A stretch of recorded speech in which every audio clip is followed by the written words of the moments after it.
C'est le début de l'Omnium Banque Nationale, autant à Montréal qu'à Toronto. Aujourd'hui, on retrouve avec grand plaisir notre collègue Frédéric Guy de TVA Sport. Bonjour Frédéric, comment ça va? Salut Simon, ça va bien? Toi? Ben oui, ça va super bien. Très content de te parler parce que c'est un événement annuel qui est tellement apprécié. Oui, des amateurs de tennis, mais aussi des gens peut-être qui sont moins adeptes de tennis, mais qui vont quand même au stade IGA pour assister à l'Omnium Banque Nationale. Nouvelle formule d'ailleurs cette année.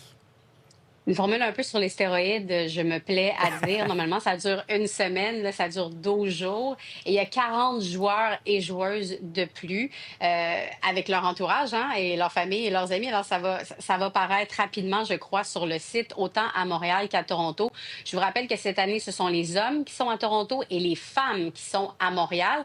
Et dans le contexte où il y a eu plusieurs retraits, alors il y a eu plusieurs joueurs, entre autres, qui ont décidé de faire l'impasse sur le tournoi canadien. On peut penser à Djokovic, à Yannick Sinner, à Alcaraz, à Draper.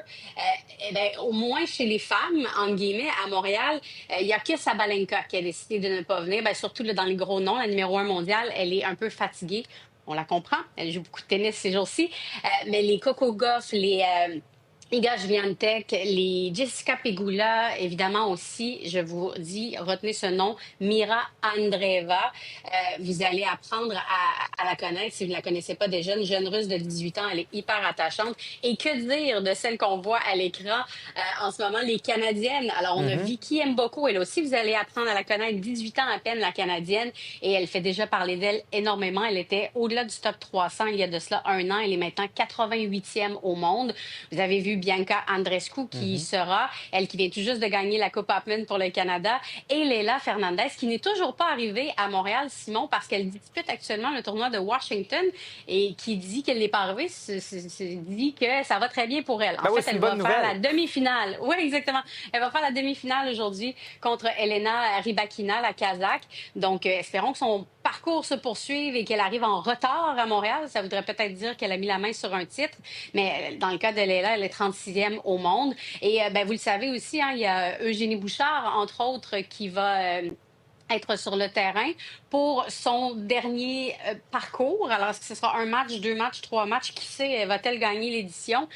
Une chose est sûre, ce sera un moment, parce qu'elle a fait parler beaucoup d'elle, on le sait, Eugénie Bouchard, dans les dernières années, pour sa vie en dehors des courts de tennis. Mais disons-le, elle a tellement mis la loupe sur le sport. Il y a tellement de jeunes filles qui se sont mis à vouloir jouer au tennis. Il y a énormément de garçons, ne faisons pas de blagues, qui se sont mis à regarder le tennis aussi à cause d'Eugénie Bouchard. Et tout ça, ça a fait des petits et ça fait en sorte que le tennis est en santé plus que jamais au Canada et évidemment à travers le monde aussi. Et d'ailleurs, je vous parlais des filles canadiennes. Simon, il y a évidemment les garçons canadiens. Ben oui, à Toronto. Félix Auger-Aliassime. Ben oui, Félix Auger-Aliassime, Denis Shapovalov, Gabriel Diallo, si vous ne le connaissez pas, 6 pieds 8.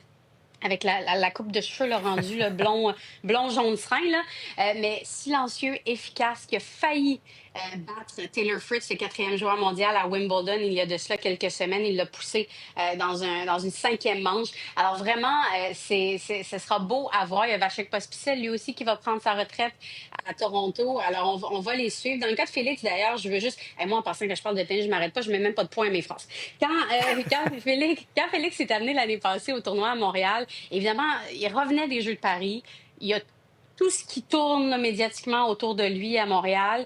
Il était arrivé un petit peu fatigué au tournoi et ça s'est terminé abruptement dans son cas. Mais là, je le sens relax, je le sens calme, reposé, en pleine confiance de ses moyens. Il y a eu une belle saison jusqu'à maintenant.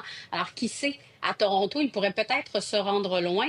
D'autant plus que, je le disais tout à l'heure, il y a quelques noms qui se sont désistés. Alors, ça ouvre le tournoi, disons, surtout à Toronto pour les hommes.